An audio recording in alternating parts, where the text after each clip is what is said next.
Hello and welcome everybody to the 10th weekly House of Bread video log. 10 today. With us as ever we've got William Morris, director of House of Bread, and the Rev Peter Powers, manager of lots of churches.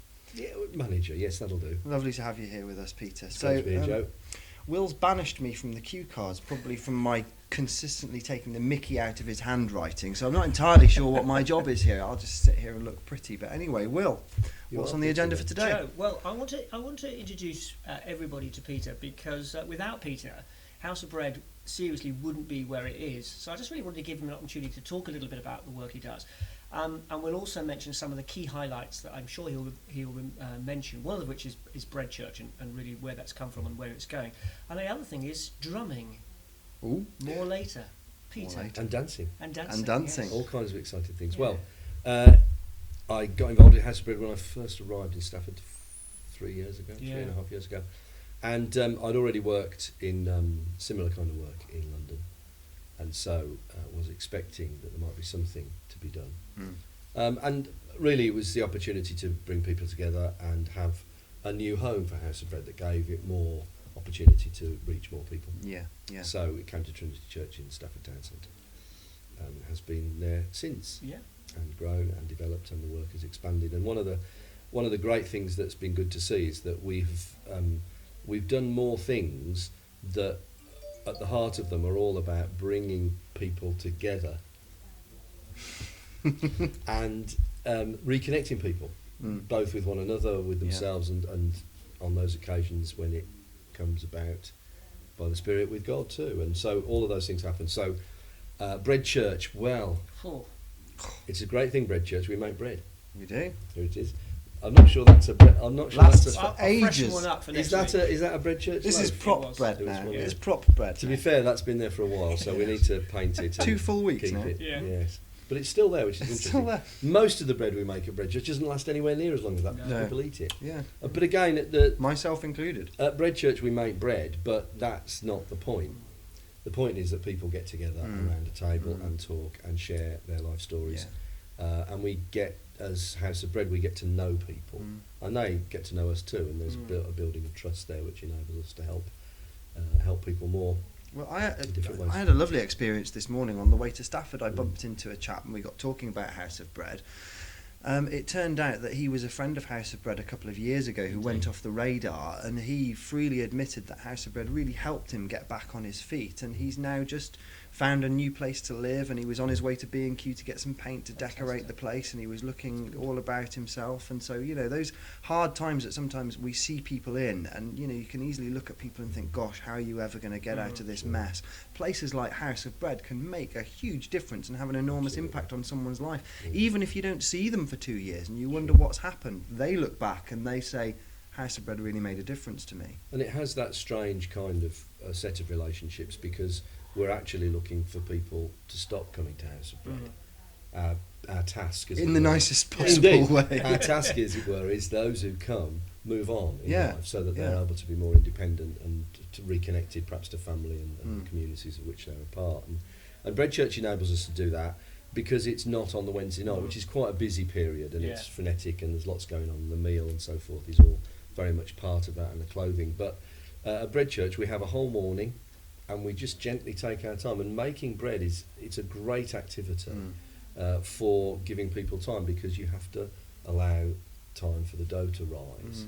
And in a world when everybody's rushing around, and if you want bread now, you just go to a supermarket and buy it. Making your own bread, making your own food, the slow food movement, that kind of stuff. We make fantastic soups.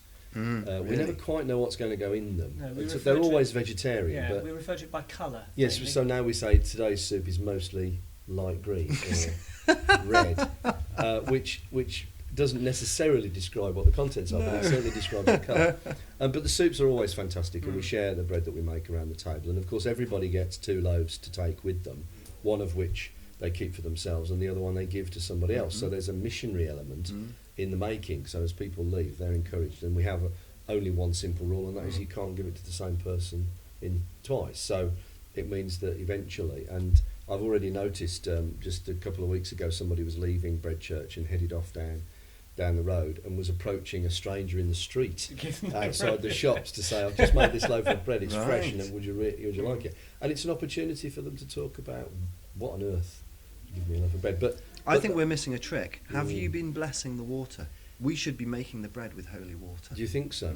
I'm not entirely sure the nature of the water makes any difference. Take this bread! What makes it Be released with the bread! What makes it holy, of course, is the fact that we gather around it. Yeah. And one of the great things about Bread Church when we do it up at Rising Brook at the Methodist Church there is that we use the platters, the plates that we use, they're quite large wooden plates that we use for communion on a Sunday. To bring the rolls that we have for lunch, and we make scones for dessert, as it were, for pudding, and people, it gives an opportunity to say, this you're passing around as you pass a roll to one another is a symbolism of sharing in the communion, which is part of what the church does. And Bread Church actually travels, as you know. We are on the move. Before we move on, we've talked all about Bread Church. When and where? And who can come? Well, as ever, all are welcome. I've been there with my wife and my kids, and they had a lovely time. The mantra for House of Bread is always all are welcome, and I think that's very much at the heart of what we're about. So, Bread Church, as it were, on a Friday is at Rising Brook Methodist Church, far end of the row of shops parade there. 10 o'clock. So if you know where the big Baptist church is, it's just a little further along from that. To the other end. And 10 o'clock, did you say? 10 o'clock start, and we have lunch about 12:30. And you need to be there in good time, because as Peter said, the bread needs time to rise and then go in the oven, so it's no good turning up to make a quick loaf at 12. It doesn't really work like that. You need to come at 10. I mean, a bit later is fine, we can fit you around, but we want people to be able to take the time over it and to enjoy it. And so many people come and they really get into making bread together in the sense of they value the time and the skills that are involved. And it's just fantastic. When we started, nobody knew what to do. Well, I did, obviously, because somebody has to know something. And I'd done work with bread churches elsewhere, and the main bread church we're actually having a visit to. The first ever bread church was in Liverpool city centre, and still is.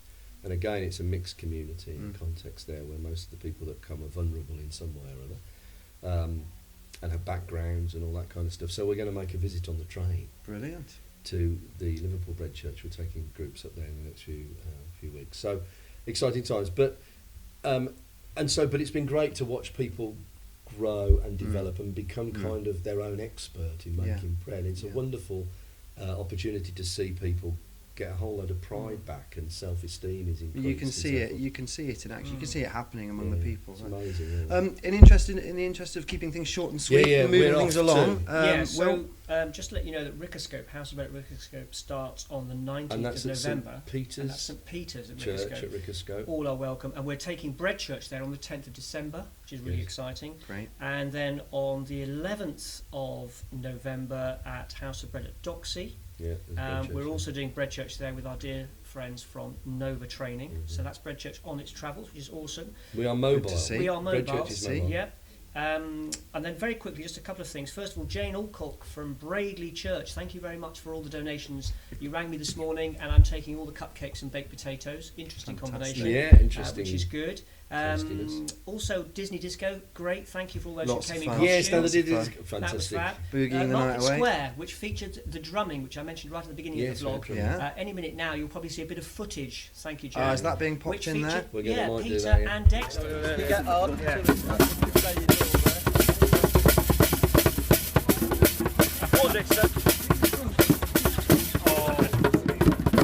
Ready, Jack?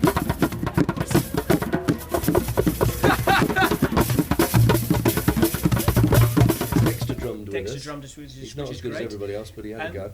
Two other things. The 20th of November is our annual service at Church Lane, 7:30. Be there, be recorded by BBC Radio Stoke. It's going to be a big event, lots of new stuff. We've also been asked to encourage people that if they want to make a contribution to us in a financial way, then you could do better than set up maybe a standing order. So if you go to our website at www.hopstafford.co.uk, you can think about doing that, and maybe that's a way that you can help us, and that's really cool. You can click the link here, Jack. Put the link in just here, above mine or Will's head, or all the way across. Click here, and then you can go and set up standing orders. Lastly, next week, friends of ours, Sight Clothing, you'll remember them from a couple of vlogs ago. One of our earlier Anna guests, will be here in person, and possibly Hannah through some technical bit because she's in Manchester. So we don't know how that's going to work. Oh, it could be high. iPad next to the Even more microphone on high-tech. Skype, very possibly. We'll have her Be face. interesting. That's it, Joe. Another exciting week ahead. Great, wonderful. So, It's non-stop, It's and non-stop. it's great. yeah. House Thank you, of Bread. Peter. Well, thanks very much That's for coming it. along, Yeah. Peter, and thanks for the news Pleasure. as ever, Will. Don't Absolute forget to pleasure. subscribe to the channel. Even if you get the videos through your Facebook feed, it's still great to subscribe because it makes the channel look good to YouTube, and they'll push the videos up a bit harder. So clickety, subscribe. Yes. Anyway, we've been having a bit of a chat today about the importance of fellowship, and so much of House of Bread is about that connectedness, that fellowship, and that joining together, and often, realising that you have perhaps more in common with people than you might originally have expected. And it reminds me of a really charming story, quite a touching story I heard of. He's laughing already. Yeah, no.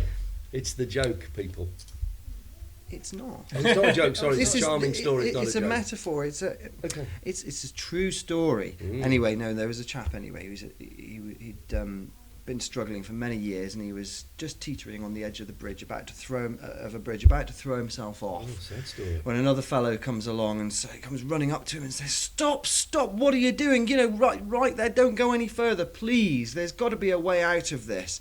And he said, "Have you ever thought about the bigger picture? There's got to be some kind of hope for you. Are you a religious man or are you an atheist?" And he said, "Oh, I'm a religious man." And the chap said, "Well, me too. I'm religious. I mean, are you Christian, Jew, Muslim?" And he said, "Well, I'm a Christian." And the chap said, "Me too. I'm a Christian. So are you Catholic or Protestant?" And he said, "Well, I suppose you'd say I was a Protestant." And the chap said, "Me too. We've got so much in common." And he said, "What, Episcopalian or Baptist?" And he said, "Well, Baptist as it goes." And he said, "Me too. This is amazing. We've got so much in common. So would you say are you from Church of God or Church of the Lord?" And he said, "Well, I'm Church of the Lord traditionally." "Me too." He said, "Original or Reformed?" He said, "Well, Reformed. My family are from the Reformed background." "Me too." And he said, "Were you Reformation of 1879 or Reformation of 1915? And he said, "Well, actually, Reformation of 1879. And so the chap pushed him off the bridge and said, "Die, heretic scum!" There we go. And goodbye. On that note. On an apology, with a little bit of truth in there. See you next time. Bye-bye. See ya. Hey Jack, I'm making the soup. I've just took the lid off and realised it's so full there's not much room inside. It's mushroom soup. It's not much. Please yourself.